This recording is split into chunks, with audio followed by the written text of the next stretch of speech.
स्वागत है आपका हमारे इस शॉर्टकास्ट में जिसका नाम है रास्ते और मंजिलें। हम किरण, अलगावी। और आप सोचते हैं हंस क्यों रहे हैं? बहुत दिन के बाद हम लोग एक साथ हैं। और नहीं मतलब साथ तो थे, हाँ। लेकिन वो जो सिलसिला शुरू किया था ना, किसी गेस्ट को बुलाना, उनसे मिलाना, वो सब जो हमारा सिलसिला चल रहा है। एक साथ कहाँ थे यार? तुम कहाँ शूट करके आ गई, हम कहाँ शूट कर रहे?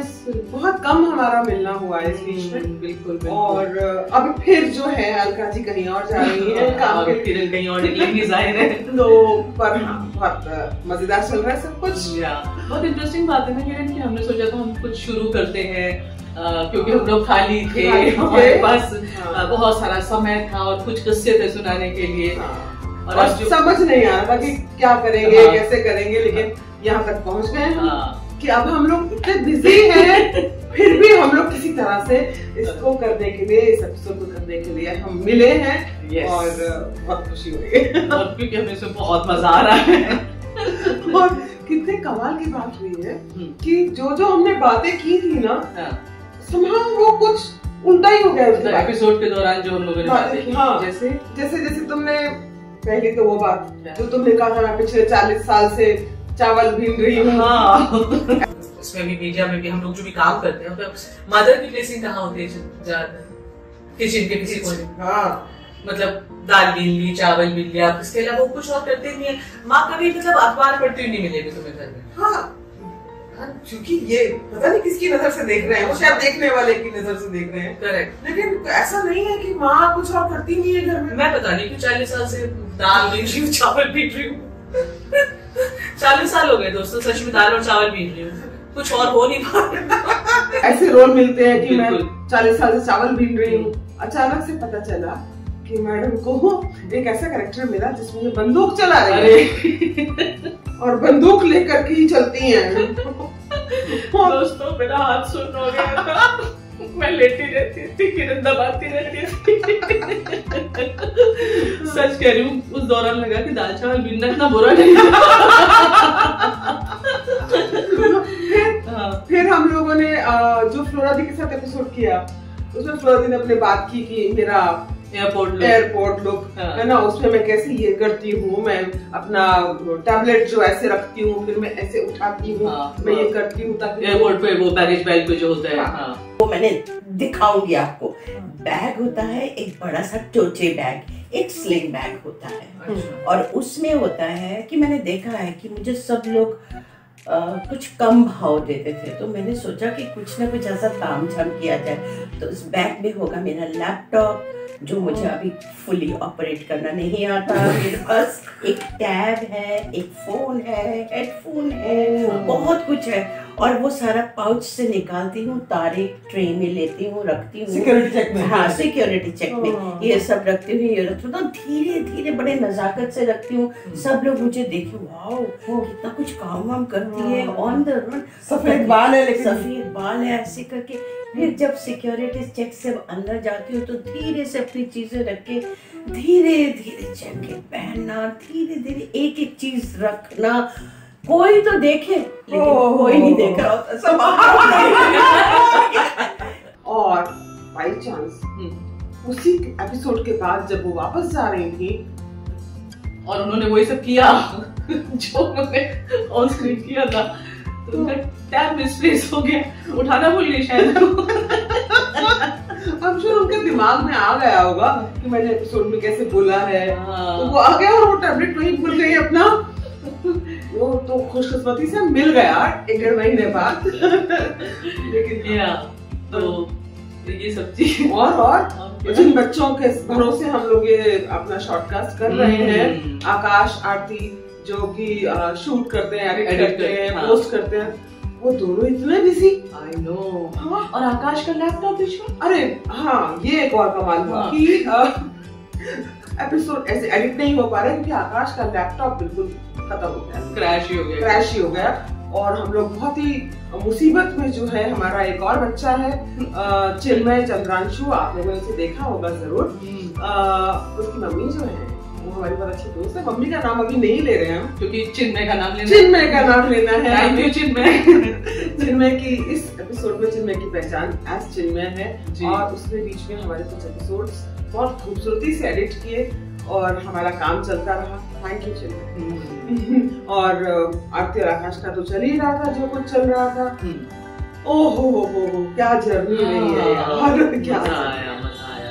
हाँ, और सबसे इंटरेस्टिंग बात यह है कि हम दोनों मिलकर के अपने मन की या अपनी जिंदगी की बात नहीं कर रहे थे, हम और लोगों के साथ बात कर रहे थे, और बात कहीं ना कहीं हमारी ही हो रही थी। क्योंकि एक जैसी जिंदगी, सबकी जर्नीज अलग अलग है, पर कहीं ना कहीं एक जैसे ही चल रहे हैं। कुछ समानता सी मिल जाती है, कुछ चीजें इमोशंस मिल जाते हैं, कुछ जहनियत मिल जाती है, वो सब होता रहा। और बहुत मजा आया हमें उन दोस्तों को जिनको हम इतना अच्छे से जानते हैं, उनकी जिंदगी के और बारीक चीजें जानने का मौका मिला। मुझे एक बात बहुत इंटरेस्टिंग लगी दोस्तों कि हमने लगभग सबसे पूछा कि वो लोग थिएटर में कैसे आए, और सबने जो अपने किस्से बताए हैं, उसकी जो वजह बताई है, आने के तरीके या जो भी बताया है, वो इतना इंटरेस्टिंग है, इतना खूबसूरत है।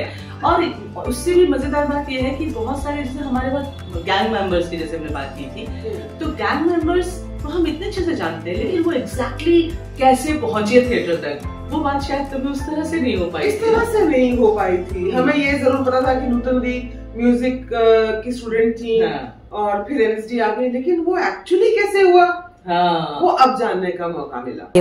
एक्चुअली क्या हुआ था कि मेरे फादर एनएसडी की तरफ उनका खिंचाव इसलिए भी हो गया था कि उन दिनों अलकाजी साहब ने ये पुराने किले में तुगलक किया था, तो वो इतना दिल्ली में पॉपुलर हुआ था कि my father was very interested, और वो चाहते थे कि मेरी बेटी की ट्रेनिंग अंडर अलकाजी साहब के होनी चाहिए। तो उन्होंने कहा ये एनएसडी में है तो that is the best institute.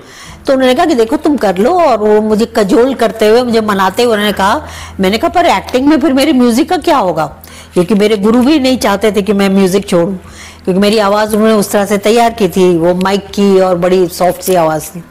तो उन्होंने कहा कि आप क्या करोगे, तो मैंने कहा कि चलो ठीक है मैं कर लेती हूँ इसको। तो मैंने वो दिया और मेरा सिलेक्शन हो गया उसमें, और मेरा सिलेक्शन वेटिंग लिस्ट में हुआ। जो मेरी जगह, जो फर्स्ट नंबर पे जिसका सिलेक्शन हुआ था, मतलब मैं एक इंटरेस्टिंग बात बताती हूँ कि मेरा एनएसडी और आज मैं जो मैं थिएटर करती हूँ, एक्टिंग करती हूँ, all credit goes to Neena Gupta, क्योंकि नीना गुप्ता का सिलेक्शन हो गया था और नीना गुप्ता ने वो सीट छोड़ी और मुझे मिली। वो बहुत इंटरेस्टिंग है, बहुत मजेदार था। और अब तक हम लोग आपको अपने 2 दिल्ली के गैंग मेंबर्स से मिला चुके हैं, फ्लोरा दी और नूतन दी, करेक्ट, और हमारे 2 मुंबई गैंग मेंबर्स, सपना और हरिंदर, करेक्ट, है ना, कबली, ऑफ कोर्स।